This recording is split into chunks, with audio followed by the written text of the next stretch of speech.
Coming up, we're talking Wild West Shootout and more details about Chris Windom's 2022 plans. Let's go.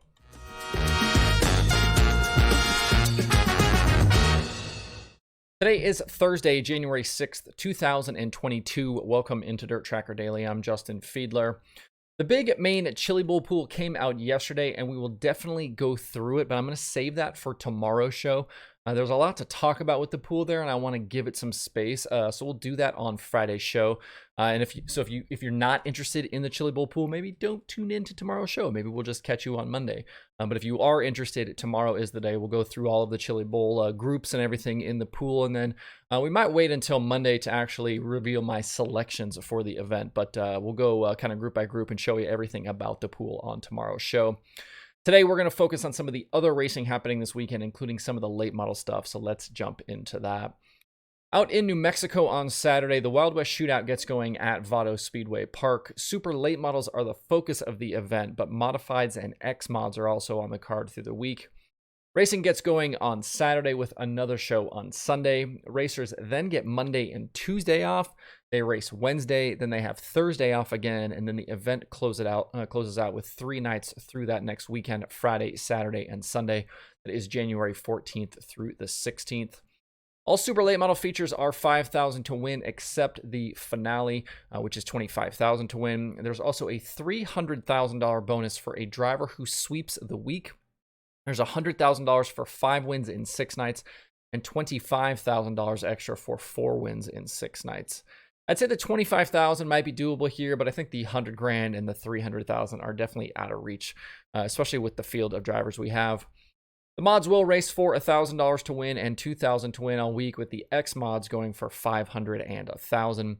The event moved to Vado Speedway Park this year because of the closure of Arizona Speedway near Phoenix, and there are some big question marks for the week. Vado is located between El Paso, Texas, and Las Cruces, New Mexico, right on I-10, but it's nearly 6 hours away from the previous base of fans it was drawing from. Vado is an absolutely amazing facility built by Royal Jones, who owns Mesilla Valley Transportation.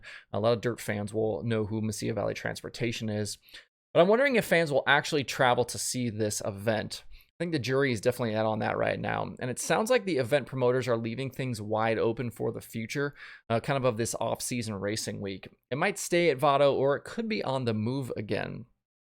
As for the racers, we know we won't see Jonathan Davenport, who was front and center last year, winning multiple nights and the week-long championship. And we won't get near the car counts that were at Arizona Speedway in 2021, but I did hear Ben Shelton say they should get 30-plus cars each night. The list of entries right now that are expected to be there includes Tyler Erb, Bobby Pierce, Brandon Shepard. He's going to be there in his Family B5 machine. Earl Pearson Jr. will be there, Mike Marlar, Johnny and Stormy Scott. And apparently Donnie Schatz is also going to race some of the event, but he will be going back and forth between Vado and the Chili Bowl. He can do that, though. He has his own airplane. It also sounds like we'll see Ricky Weiss, Cade Dillard, and guys like Mason Oberkramer, Rusty Schlenk, Garrett Alberson, Rodney Sanders, and Jake Tim. The World of Outlaws took on Vado to start the 2020 season, and several of those entered this coming week were in attendance back then. Dillard, Bishop, Weiss, Marlar, Pierce, Alberson, EPJ, and the Scott brothers may have a little bit of a leg up on the competition with their past experience at Vado. But even so, I think this week could be wide open in terms of who could win these races. You probably already heard me make a case for EPJ having a much better season. Bishop is always fast when the family car shows up for things in the Midwest, so I wouldn't expect any different here. Tyler Erb can win anywhere he shows up, as can Bobby Pierce. You just never know who's going to unload good out there. If you'll be headed out there or tuned in on Flow Racing over the next week, drop me a comment. Let me know who you are high on for wins and who do you think is going to run well out there. Or are you going to have your attention elsewhere this weekend because some of those big guys aren't going to be there? Let me know what you think. Elsewhere this weekend, the Ice Bowl is going down at the Talladega Short Track in Alabama. 8 divisions of racing, including super late models, several crate racing USA divisions, plus sportsmen, factory stocks, and more. With the late models, Saturday's finale is $6,000 to win, and the track has put an additional $1,500 bounty on Michael Page, as he's won 5 straight Ice Bowls now. If anyone else can win, they'll get the 6 Gs plus the additional $1,500. You can also watch the Ice Bowl over on Flow Racing this weekend. 2022 late model season is officially off and running. Over at SprintCarUnlimited.com this week, Jeremy Elliott has Chris Windom on his weekly podcast. And in the show, Windom revealed some more details about his upcoming move from full-time non-wing competition to a much larger winged schedule. Windom is joining fellow non-wingers in Tyler Courtney and Kevin Thomas Jr., who've made the switch recently to winged sprint car racing. Courtney did it in 2021 to obviously massive success, grabbing that All-Star Championship, with Windom and KTJ set to do it for 2022. We know Thomas has teamed up with Clayton Snow to tackle the full All-Star Circuit of Champions schedule, but we didn't know much about Windom's plans outside of the fact that he talked during the Gateway Dirt Nationals about making the transition. On Jeremy's show, he revealed that his non-wing sprint car team in Hayward Motorsports is who he'll be in the wing car with.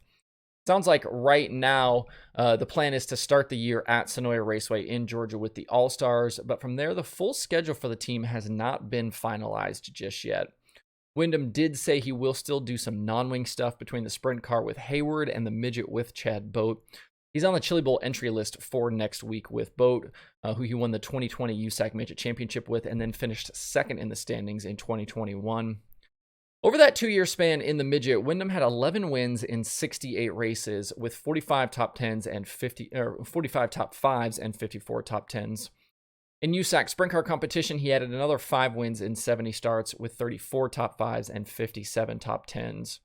He's been a fixture in the non-wing world for a while, but don't expect his transition to winged racing to go as smoothly as Sunshine's did. Windom is plenty talented, but he has very little seat time with the wing on in recent years. I have 5 years of World of Outlaws results and 3 years of All-Star results in the DirtTracker.com database, and I count just 3 starts total between the 2 series for Windom over that span. He made a single Outlaw appearance in 2020 at Kokomo, where he finished 6th in a B-main, and he made 2 All-Star shows in 2021. He was 24th at East Bay earlier in the year and finished 21st at Eldora during the Four Crown weekend. 2022 feels very much like it could be a learning year for both Windom and the Hayward team. I think any expectations should reflect that. Remember that for Courtney, he ran a fairly sizable wing schedule in 2020 to prepare for the full All-Star assault he made last year. Not that Windom isn't capable of winning at some point in 2022, but I would not expect him to compete for a championship, and that's if they even decided to go full-time with a series, which I kind of doubt will happen at this moment. I'm excited, though, to see what both Windom and KTJ can do in 2022. Both are obviously very good race car drivers, and they'll definitely add something to these races this season. There are 2 shows on the streaming schedule today. Speed Sport has the IMCA Winter Nationals from Cocopah Speedway, and there is Flow Racing 24/7. To see the full daily streaming schedule with links to watch, visit dirttracker.com/watch tonight. That's it for the show today. Hope you have a good Thursday. If you have thoughts about the topics on today's show, please leave them in the comments below or tweet at me. Thanks everybody for tuning in. We'll see you tomorrow for more Dirt Tracker Daily.